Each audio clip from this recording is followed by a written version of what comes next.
Hey everybody, I'm Lori Rudiman. Welcome to Corporate Drinker, a punk rock HR production. In each episode, Corporate Drinker explores the intricate ties between work culture and alcohol. Now, there's no judgment here. The podcast tells stories of regular people like you and me who may have complicated relationships with drinking.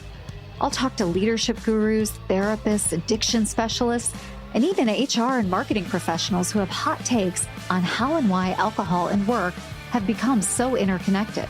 And of course, I'll speak to brilliant people with big ideas on cultivating genuine cultures of inclusion and belonging so leaders and employees can enhance their work environment and reduce unnecessary conflict with or without alcohol. In this episode, I'm going straight to the heart of Corporate Drinker and having a conversation with my friend and colleague, Jessica Winder. Jessica is the Senior Vice President of People at Refine Labs. She's also the founder of Hidden Gem Career Coaching, and she's a keynote speaker, an author, and a professional troublemaker. But what I love most about Jess is that she's a vulnerable individual who was more than happy to talk to me about her journey as a corporate drinker. My chat with Jessica reminds me of the old quote that was misattributed to Robin Williams but goes way back, which is, "Be kind. Everyone you meet is fighting a battle you know nothing about." And in our conversation today, you'll hear Jess talk about her battle with alcohol, but I think you'll also hear another conversation where she was just afraid of her heart breaking. Thankfully, she's on the other side of this, and we end the conversation really just in a joyful update. And I'm so pleased to bring you this conversation with someone who's just willing to put it out on the table for you to hear. So if you're interested in all of this, I invite you to sit back and enjoy this conversation with Jessica Winder.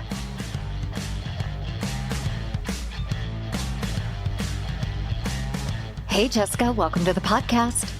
I'm so excited to be here. Well, I'm pleased to have you here as well. You know, normally I would invite you on and we would get all nerdy about human resources, and we can do that. But before we get started, why don't you tell everybody just very quickly about your day job? What do you do? Yeah, so my day job, I'm a senior vice president of people at a small marketing agency.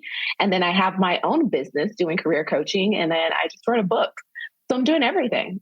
You are multi-talented. I love it. It's amazing. You know, I've been watching your career flourish on LinkedIn and Instagram. There's so much good stuff in your life, but like any, origin story, there's always like a little bit of challenge, a little bit of darkness. And you once described yourself as a hard drinking HR lady. So can you tell me about that? Yeah. So, and it's so funny because I still something in me still cringes to say that I'm an alcoholic, but for all intents and purposes, that's how I would identify myself, as someone who had an issue with substance abuse. And that substance happened to be alcohol. And so I've been very transparent on LinkedIn and all of my social media about talking about it and just self-identifying and saying, I'm sober now. I've been sober for 3 years. And this is kind of why, and this is what I went through. But at the time, at the height of my addiction, I was a HR executive, and I was going to work like nothing happened, and there were definitely people who saw it and they talked to me about it in private, but it was also, I was HR. So who were you actually going to tell? So that was also another factor. Interesting. Your story sits at the intersection of being a woman of color, being an executive. There's all sorts of ways to go, but you did touch upon some of the darkness. So when you were drinking and working, did you bring substance abuse issues into your adulthood? Did it emerge earlier? What's the trajectory here? Yeah, so I would definitely say if I really look at my family tree, addiction is in my family twofold. It's everywhere. We didn't talk about it. It was something that we never acknowledged. To this day, we will never acknowledge it. But it was real. And it was something that until I was in recovery, I never would have acknowledged that my family had addiction issues. So it was a manifestation of things that would go on. And I would go through these periods where I would say, nothing's wrong with me. And I'm going to show you, and I'm going to get sober for a little while. And I would get sober for 30, 60, 90 days. And on that day that I said I was done, I was going to drink like I've never drank before. But it was to prove, there's nothing wrong with me. Look at me. I'm fine. And part of the reason I felt like I was in my addiction for so long, is that the one thing I had was my career. So when someone would say, Jessica, you need to stop, or you need to slow down, or my parents would try to talk to me, I'd say, look at my career. Look at what I've done. You can't tell me anything. You have no control over me. I was making money. I was traveling.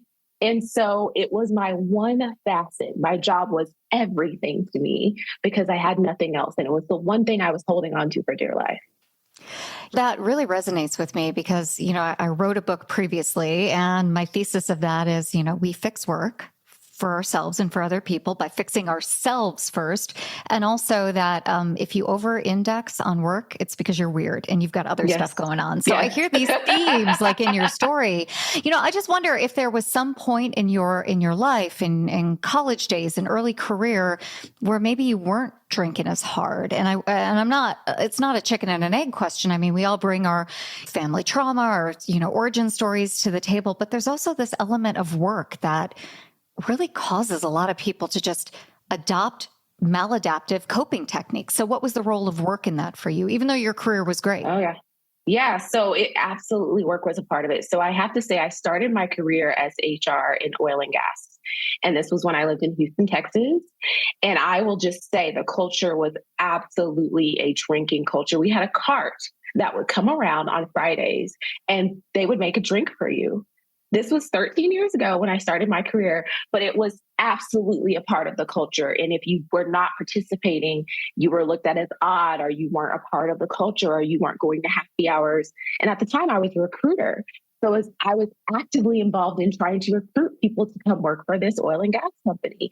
And so that was a moment where I intertwined alcohol in work, because I thought, oh, this is what I need to be successful. And it fed into this narrative that I already had. Well, I'm fascinated by that because some may say you already have a double bind being a woman in oil and gas, or being a person of color in oil and gas, right? So I would imagine that there were a lot of things you probably did to feel like part of the team, and alcohol was just one of them. Absolutely. Is that a fair statement? Absolutely. It was just one of the many things that I did to, in so many words, assimilate. I wanted to be a part of the group. I wanted to feel like I belonged. And part of that belonging was to drink. All right. So you're in oil and gas, but that's not where you are today. So you've had other jobs since then, and you were actively drinking, right? You were actively taking part in your addiction. So tell me a little bit about that. Yeah. So the thing about addiction is that you take it with you. So I would start a new job and say, I'm going to be different in this job. I'm not going to be drinking. I'm not going out to happy hour. I'm not going to embarrass myself, because there were so many situations where I went places and it got out of hand and I would embarrass myself, and I would be so mortified the next day of, what have I done? What did I say to someone? And again, I'm still HR. So people still have this facade of like, I'm supposed to be this one type of person.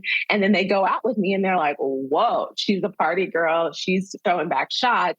And so it would change people's perception of me. And so there were so many times that I moved. The biggest move was I moved from Houston to Chicago. And when I got there, I literally told myself, I'm not going to be that person anymore. But the thing about addiction is you take yourself with you, and you can only do that for so long. So it wasn't long before I was back in my old habits of the happy hours. By this time, I had started to drink before I went to work. So it was no longer I drink after work. It was I drink when I wake up. I drank before I go to sleep. It was all the time, but I was still going through these phases of I'm going to quit. So I would quit for a little while, and then I'd go back stronger than ever. And then I would quit for longer. And so in my mind, I was fine. Like nobody could tell me anything differently. But yeah, it kept morphing, and it kept, every time I went back out, as they say, I got worse and worse and worse.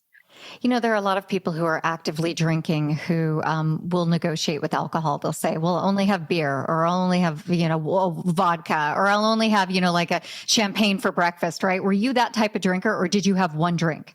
Oh, no. So I was so pretentious when it came to wine. I was like, I'm a wine drinker. You can't tell me anything. I know all these things about wine. I literally made it into a part of my identity. Like when I would go out with people, I would take pride in giving them wine recommendations, and you should drink this. Oh, it was all crap. Well, wine is really fascinating because that is one way to show that you've risen up in the ranks of social statuses, right? And it's also a way to lord a little bit of power over the peasants who don't know anything about wine. So I can see that being a mechanism of power and also a mechanism to overcome some insecurities. I don't know. Is that fair? Absolutely, it was. It was a way, because I grew up in a small town in East Texas. My family wasn't drinking wine. So it was like a way for me to show that I've made it, and I'm drinking this expensive wine and I'm doing all these things. Now, mind you, I would drink wine when I was out and then I'd go home and, drink vodka, but nobody knew that part. Yeah. Yeah. So you were totally open to your types of alcohol. Yes, Yeah, I hear you. yes. Okay. All right. So you end up, you're not in that current job that you were in Chicago. So what's the next part of your journey? Did you ever leave any of these jobs because they said, "Hey, Jess, it's time to go"? No, never. They never. In fact, there was a point in my career, and this is like one of those pivotal moments that I will never forget. And I ended up getting a DUI, which to this day, I feel like I'm doing a living amends because I put so many people in danger, but I did. I got a DUI Labor Day weekend on Friday. I went back to work on Tuesday and got a promotion. No one knew what was going on. And so my parents had to come get me out of jail. So my parents are the only two people that knew what had happened because they had to come get me out of jail. And the next week I called my mom and I said, guess what? I got a promotion. And she cried and she said, Jessica, I think you're going to die because you don't see the consequences. She was like, you're not seeing the true consequences of your actions. Like, obviously, money makes things go away. And so I was able to get that DUI expunged. I paid a lot of money to an expensive lawyer and it's like it never happened. And she was petrified for me. But that was such a pivotal moment because that was the first time she told me she thought I was going to die from my addiction because I was not getting better. I was just getting worse and I was getting better able to hide it. So at every job, what I would do is I was type A overachiever. So I would be drinking and having a great time, but I was killing it at work. I was doing amazing things. I was working crazy hours because work was all I had. So it was nothing for me to be working 12 hours a day, getting projects done, and I was getting rewarded for it. Hello, I'm Ruth Thomas, host of Comp and Coffee, where we break down what's next in the world of compensation management. From pay transparency to performance alignment, we explore how businesses are rethinking compensation to drive impact, equity, and growth. So if you're shaping the future of pay at your organization, grab a cup and tune in. Listen on the Work Defined Podcast Network. Sure. That makes sense to me. You said something really interesting that money makes things go away, but you didn't say money fixes problems. And I think I have learned that lesson in my own life. I think money does fix some things, but more and more I see how money just makes things go away for people who are in positions of power or who have some privilege. And in your case, you did. I mean, you had this wonderful career that was thriving. You had access to capital and you made some stuff go away. What would happen to a regular employee who got a DUI? I mean, work would hear about it, wouldn't they? Yes, they would absolutely have heard about it. It would have come up. At the company that I was at, we did randomly check people's backgrounds. And so I thought to myself, oh my God, what if my number gets pulled? Now, mind you, this was at a huge organization that had thousands of employees. So I was just chancing it that they would never find out. And they didn't. And I never acknowledged it to them. I never said a word. I was on probation for a year. No clue. I'm literally going to work, giving presentations and amazing, and then going to pee in a cup with my probation officer. Oh my goodness. Wow. I mean, a tale of two cities right there, but I think that's so many people's stories and you can only maintain separate lives for so long before they have to change. And so you mentioned that about 3 years ago, you started your journey in recovery. So can you talk a little bit about that?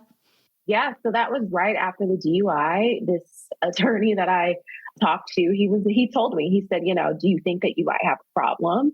And at the time, I was so ashamed of what I had done that it was like a glimpse of light through the hole that I was like, you know what, maybe I do.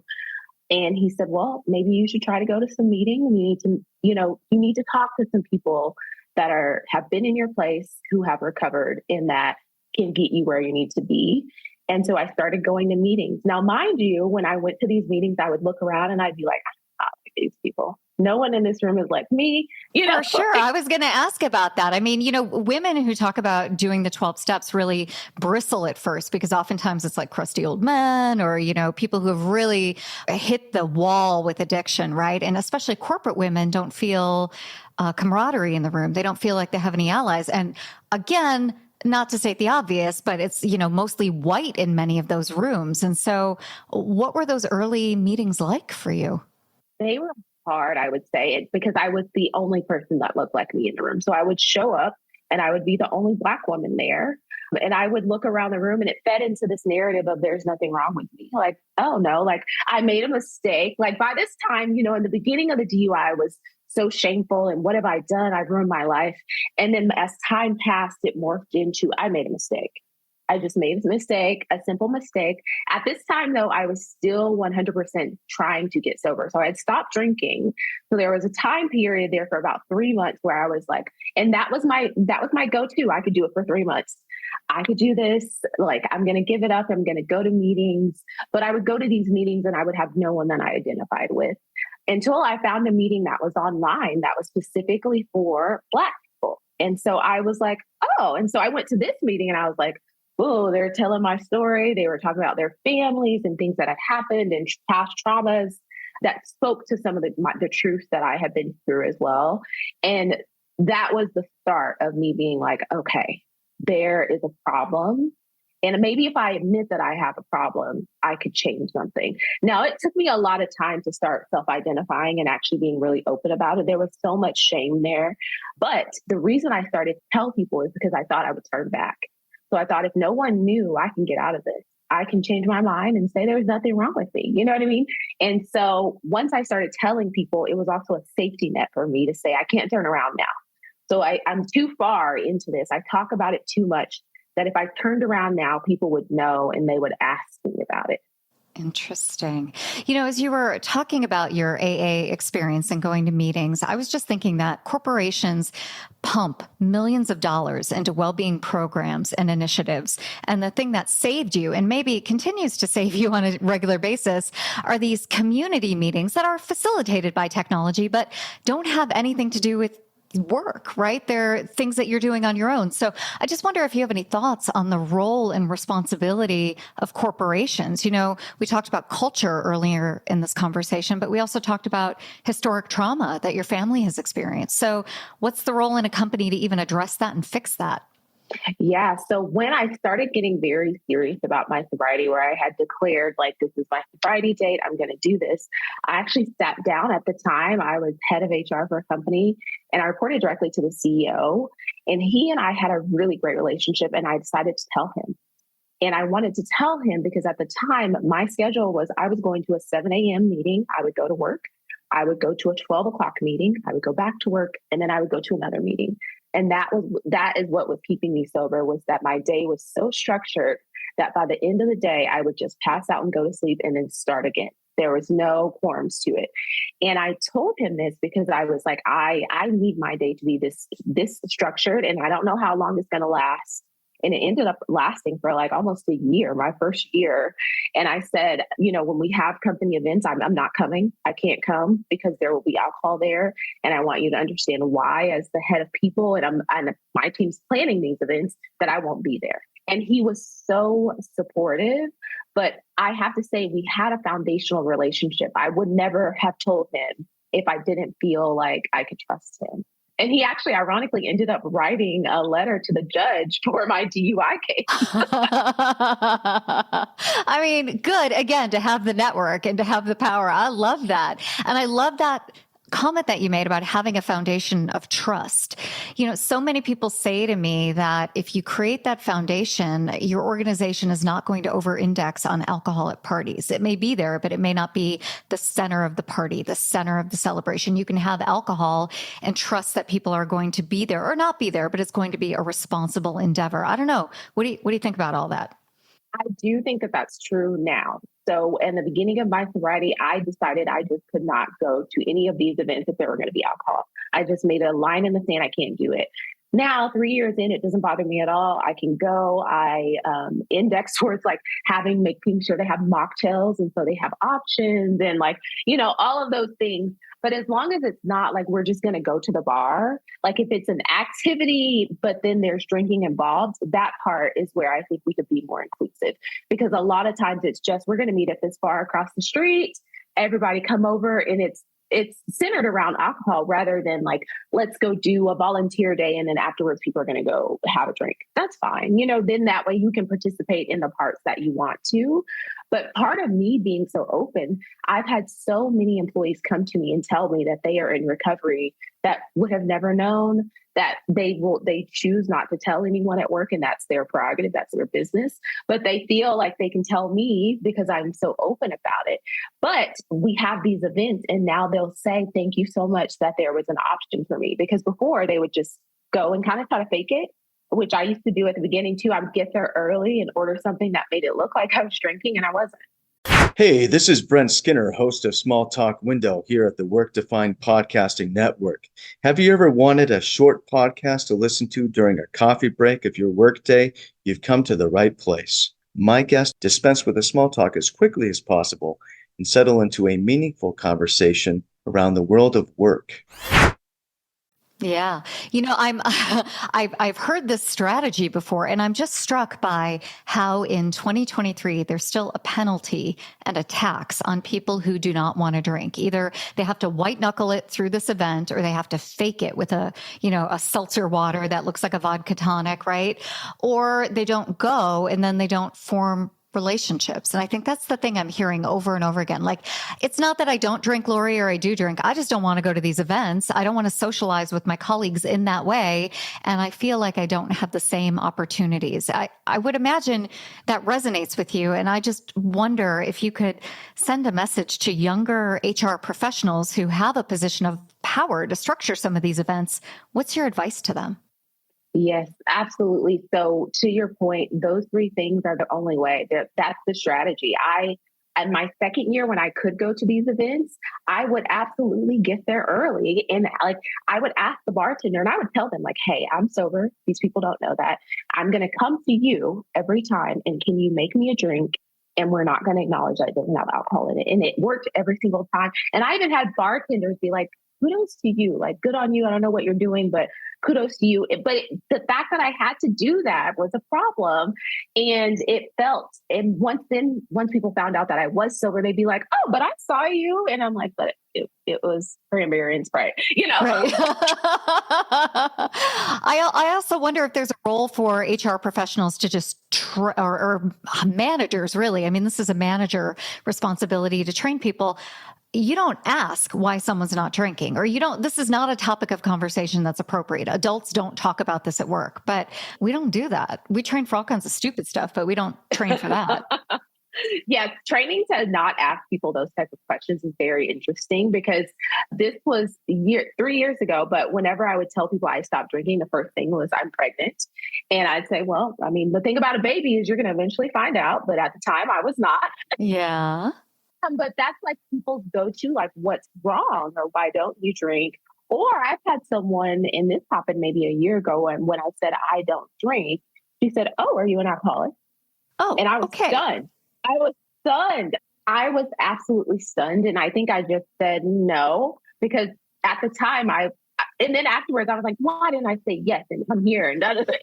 Yeah. And why were you put in that position in the first place? That's absolutely terrible. So, oh my goodness. Well, today your story 3 years later is different. So I wonder if you'll share with us what has happened since you went to those AA meetings. Yeah. So I love saying this, but everything that is good in my life right now is because I stopped drinking. Every single thing that is good. And it's everything to me right now. I don't go to as many meetings as I used to. I'm not doing 3 a day anymore, but I still go. I still believe in sponsorship and like being with a community of people that understand what you have gone through and whatever that means to you. So whatever you self-identify as, there's a meeting for you. You can find a meeting. But yeah, my life is completely different. I've gotten married. I've relocated. I'm pregnant with twins. And it's so amazing to me that my husband he's never even met or seen that side of me, which I think is such a beautiful thing, because when I was drinking, I was also, I would use the word vicious, just like mean-spirited. And that part is just not a part of our relationship. And I pride myself on that. And we talk about my struggles with addiction and all of that. It's very open and clear in our relationship. And I don't want him or these kids that I'm carrying right now to ever know that side of me, to ever know me as someone that was a drinker. But yes, everything good in my life is because I stopped drinking. Wow, what an amazing story, and so generous of you to come and share that with us. You know, you've also professionally just flourished over these past couple of years. So tell us a little bit about some of the work that you're doing right now. Yeah. So once I got sober, I used to think I'm a great employee because I work all these hours, not because and now I feel like I'm a great employee because I'm making an impact. You know what I mean? I'm not working all the hours that I used to. I have boundaries, which is new to me, to have boundaries in the place of work. I know that I've read your book, so I know you talk about your work is not your worth.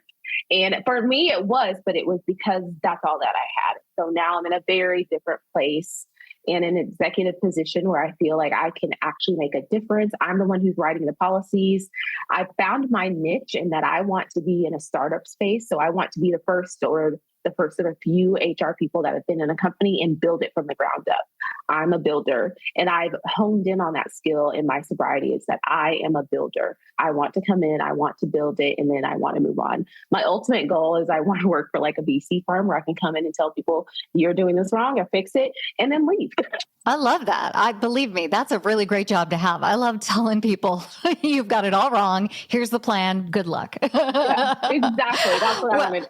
Well, the other thing besides being a builder and an entrepreneur is that you're an author. So tell us a little bit about that. I mean, one of the things about, substance abuse disorders is that it really fogs up your brain and kills your creativity. So you can't write a book. You can't, write that great poem, that great novel that you're thinking about. You can't even run an effective garage sale when you're drinking, right? So your brain is on fire right now in a positive way. So tell us about that. Yeah.